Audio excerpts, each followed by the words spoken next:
প্রিয় দর্শক, আজ কথা বলবো পহেলা বৈশাখ 1433 সালের বৈশাখ মাসের 1 তারিখ। পহেলা বৈশাখ বাঙালি সংস্কৃতির শত শত বছরের যে ঐতিহ্য, সম্রাট আকবরের আমল বা তারও পূর্বে শশাঙ্ক, বিক্রমাসিং, তাদের ধারাবাহিকতা, এর ইতিহাস আপনারা অনেকেই জানেন। কখনো নেপাল, কখনো আকবর, কখনো শশাঙ্ক, কখনো বিক্রম সিং। কিন্তু আজকের আলোচনাটা আমার ইতিহাস নয়। আজকের আলোচনাটা হচ্ছে আমাদের এই সংস্কৃতিকে গলা টিপে হত্যা করার যে অপচেষ্টা, সেই বিষয় নিয়ে। দেখেন, এই যে বিগত সরকার, কেউ বলেন অন্তর্বর্তীকালীন সরকার, কেউ বলেন বাটপার সরকার, কেউ বলেন পাকিস্তানি সরকার, কেউ বলেন সুদখোর সরকার, যে যেভাবেই বলেন, নামটা খুব সুন্দর ছিল না। এবং তারা যে কাজগুলো খুব সুন্দর করেছে তাও না, তা ইতিমধ্যে মানুষের মূল্যায়নে বোঝা যাচ্ছে। তো তারা কি করলো, তারা এই পহেলা বৈশাখটাকে প্রথমেই মঙ্গল নামটি তারা মুছে দিল। তো তারপর বর্তমান সরকার যারা আসলো, তারা এসে কি করলো, আনন্দ নামটা মুছে দিল। তো বৈশাখ নামটা বা বৈশাখী নামটা মুছার সুযোগ নেই, কারণ এই নামে তো মাস রয়েছে, এটা তো চাইলেও মুছা যাবে না। এর আগে আরেকটু বলি, বিগত সরকার যেটা করলো, পহেলা বৈশাখে যে র্যালি হয় বর্ষবরণের, এখানে তাদের বিগত সরকারের বিভিন্ন মুখাকৃতি দিয়ে নানা ভঙ্গিতে স্ট্যাচু তৈরি করলে র্যালি করার চেষ্টা করলো। তারও আগে যদি বলি, যখন আমি নাম ধরে বলি, যেমন আওয়ামী লীগ সরকার যখন ছিল, তারা কী করত, তারাও যখন পহেলা বৈশাখ হতো, তারাও এই কাজটা করত। তারা যারা যুদ্ধাপরাধী ছিল, তাদের মুখায়ব দিয়ে প্রতিকৃতি বানিয়ে র্যালি করত। এটা সাংস্কৃতিক চর্চা ছিল না, এটা বন্ডামি, ফাইজলামি এবং অসভ্যবনা ছিল, যেটা আওয়ামী লীগই শুরু করেছিল। আওয়ামী লীগ 17 বছর ছিল, তারা র্যালিতে যুদ্ধাপরাধীদের ছবি না দিয়ে, তারা যদি গরুর গাড়ি দিত, তারা যদি ছাতা দিত, তারা যদি কৃষকের ছবি দিত, তারা যদি ধান ক্ষেত দিত, তারা যদি গ্রামের মেলা দিত, তারা যদি ঘুড়ি দিত, তারা যদি কাশি দিত, তারা যদি ধান মারা যে দেয় এইসব দৃশ্য দিত, মহিলারা ধান তোলে এইসবের দৃশ্য দিত,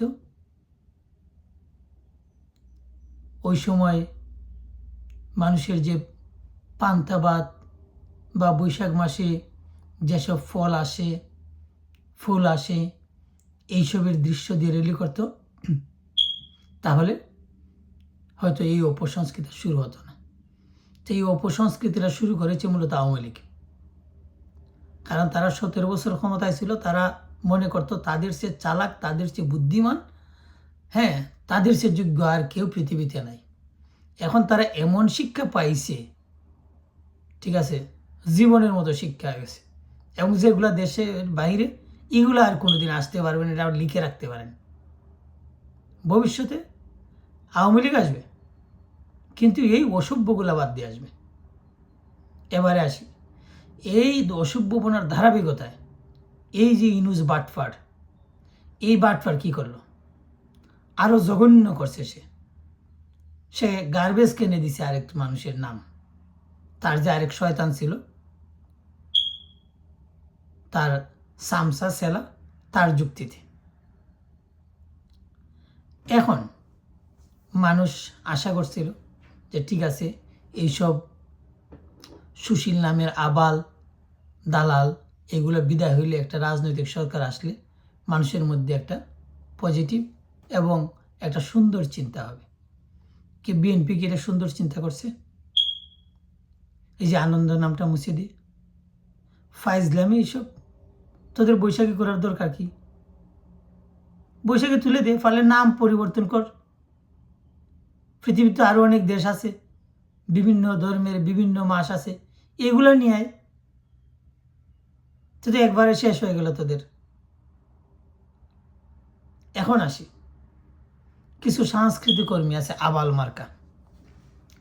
এই যে পৃথিবীর বিভিন্ন দেশে পয়লা বৈশাখ করে সাংস্কৃতিক কর্মী বন্ডগুলা, ভিউ বাড়াবে, ছাগলগুলা, একটাও এইসবের প্রতিবাদ করে কোনো পয়লা বৈশাখ করে নাই। মানুষের কথা কি বলবো, আমি নিজেও 5টা প্রোগ্রামে এইবার যাব, কিন্তু একটাতেও এই যে মঙ্গল বাদ দিল, আনন্দ বাদ দিল, এইসব নিয়ে কোনো প্রতিবাদ নেই। তারা কিভাবে ছবি উঠবে, ফেসবুকে দেবে। আরে ছাগল্লা, এই ছবি আর ফেসবুকে দিতে তোর মূল্যায়ন হবে? মূল্যায়নের জন্য প্রতিবাদ, সাহসী, যৌক্তিক কাজ দরকার, যেগুলা গুণগত মানের পরিবর্তন আনে দেশে, জাতিতে। গুণগত মানের পরিবর্তনের জন্য কি দরকার? এই যে সংস্কৃতিকে গলা টিপে হত্যা করা হচ্ছে, এর প্রতিবাদ করা দরকার। বলা উচিত কেন মঙ্গলবাদ যাবে, কার ইশারায় মঙ্গলবাদ যাবে? মঙ্গল আর একটা ধর্মের সাথে মিলে গেছে, এই জন্য মঙ্গলবাদ যাবে। ছাগল কোথাকার, এই ছাগলগুলা রেখে বুঝাবে। এই যে মঙ্গল, যে এই মঙ্গলে যাওয়ার যে স্বপ্ন দেখো ঘুমাইয়ে ঘুমাইয়ে সারাদিন, এই সময় ধর্ম কই যায় ছাগলগুলা? কোথাকার কোথায় কোন জায়গায় না মিলায় একটার সাথে আরেকটা।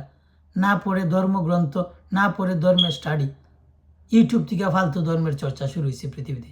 কোনো ধর্ম আছে যে এই ধর্ম বলছে আরেক ধর্মের নিন্দা করো, এই ধর্ম বলছে আরেক ধর্মের অ্যাক্টিভিটিসে হিংসা করো? কোনো ধর্ম তো এগুলো বলে নেই।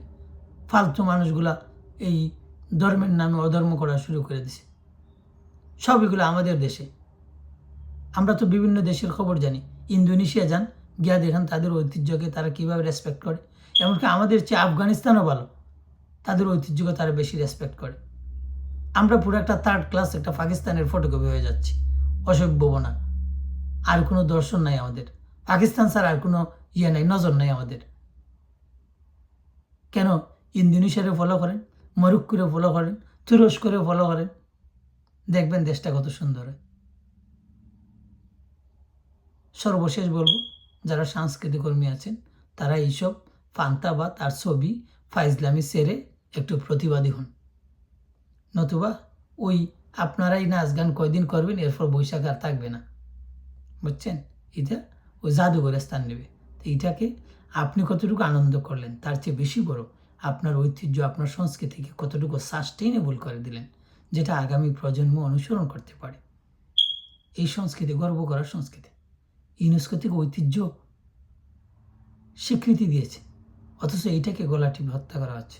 এখন শোনা হচ্ছে এই বর্ষবরণের গানের সময় নাকি কাওয়ালি গান হবে।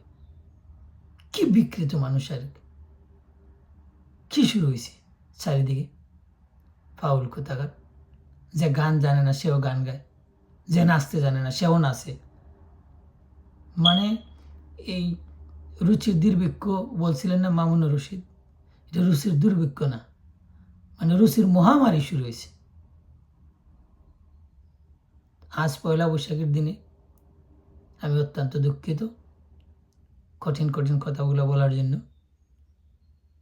নিয়ম হচ্ছে সবাইকে শুভেচ্ছা জানানো, দেশ জাতি আশেপাশের লোকজন, পরিবার পরিজন, পরিচিতজন, বন্ধু বান্ধব, সবার জন্য শুভকামনা।